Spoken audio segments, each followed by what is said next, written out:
Won't you please pray with me? May the words of my mouth and the meditation of our hearts be always acceptable to you, O Lord, our strength and our Redeemer. Amen.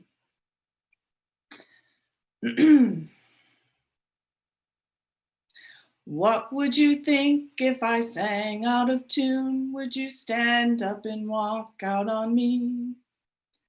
Lend me your ears and I'll sing you a song, and I'll try not to sing out of key. I get by with a little help from my friends. And friends, I hope that you have been helping me out as I tried to sing along this morning, because as you may well know, hard as I try, often I sing out of key.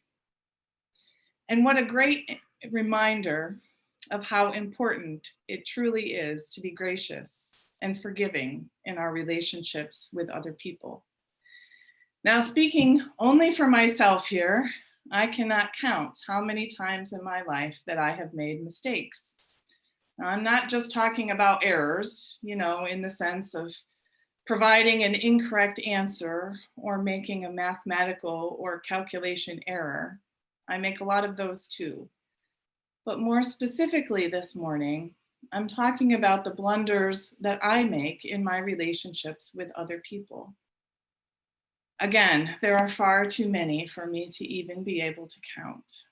And I think that that's one of the hazards of being in relationships with other people, if you want to call it a hazard, that is.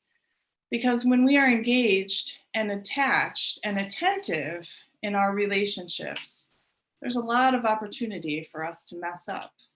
Sometimes we zig when we should zag. We talk when silence would be better. We draw in closer when a step back might have prevented us from stomping on another person's toes. When we care about others, sometimes we make choices for them out of the goodness of our own hearts, and sometimes we get it right, and sometimes we don't. Our own fears and insecurities can get in the way. So can our judgments and our biases, our own agendas, jealousy, anger, resentments. All of these things can cause us to make mistakes in our individual relationships with other people and in our collective relationships in society.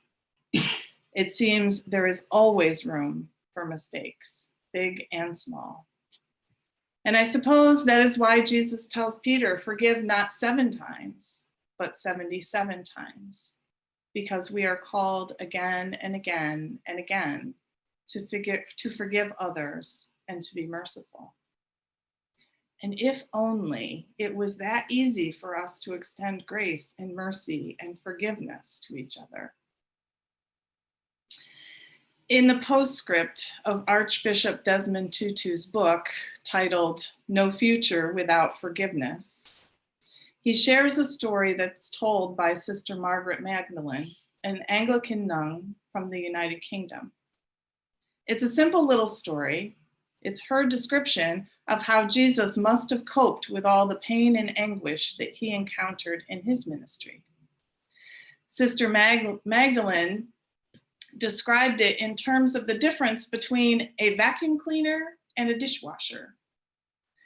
The vacuum cleaner sucks up all the dirt and keeps it in the bag, whereas the dishwasher cleans up the dirty dishes and immediately spews forth all the filth into the drains. She contended that Jesus acted more like a dishwasher than a vacuum cleaner.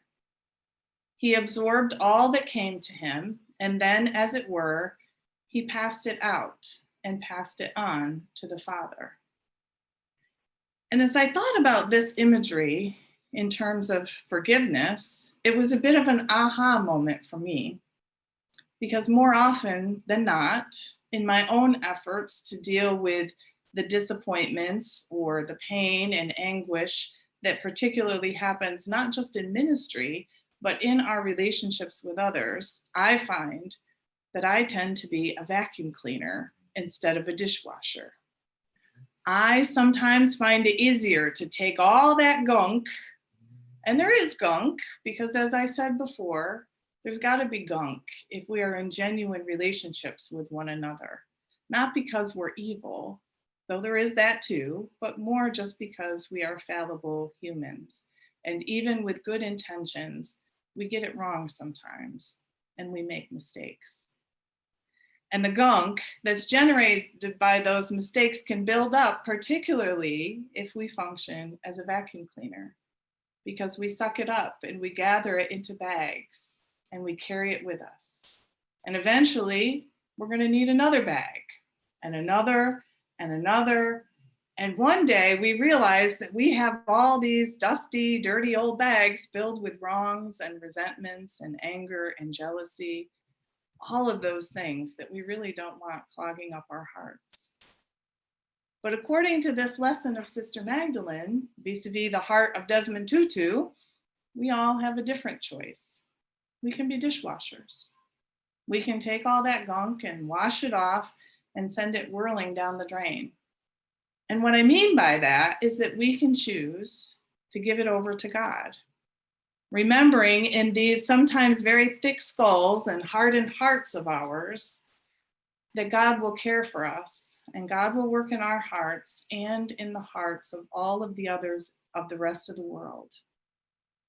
Now, that doesn't let us off the hook, because that approach requires that we rely upon God and that we remember that we don't live for ourselves, nor do we die for ourselves, as Paul said, because we are connected to each other and to God. And because of that, we need to give and receive mercy. And in order to do that, we may have to develop some kind of empathetic imagination, if you will. Because in order for the ungrateful servant to be able to extend mercy to another, he needs to be able to envision himself as not just the debtor, but also the debt holder. In other words, in order for us to extend mercy and forgiveness to other people, we need to understand that in our own hearts, we are capable of being betrayed in our relationships. And as much as we hate to admit it, we also have the capacity and even the propensity sometimes to betray other people. We are the debtor and we are the debt holder. So bringing this back full circle to where we began this morning. Now this time y'all have to sing along with me so that you can't hear me singing out of tune. But may we never forget how we all get by, all of us, with a little help of our friends. What would you think if I sang out of tune? Would you stand up and walk out on me? Lend me your ears and I'll sing you a song, and I'll try not to sing out of key. I get by with a little help from my friends. And may we never forget how much we need God every day to cleanse the corners of our hearts, and how we all get by with the help from God, especially the help that comes from our most forgiving, loving, and merciful friend, Jesus. Amen. Mm-hmm.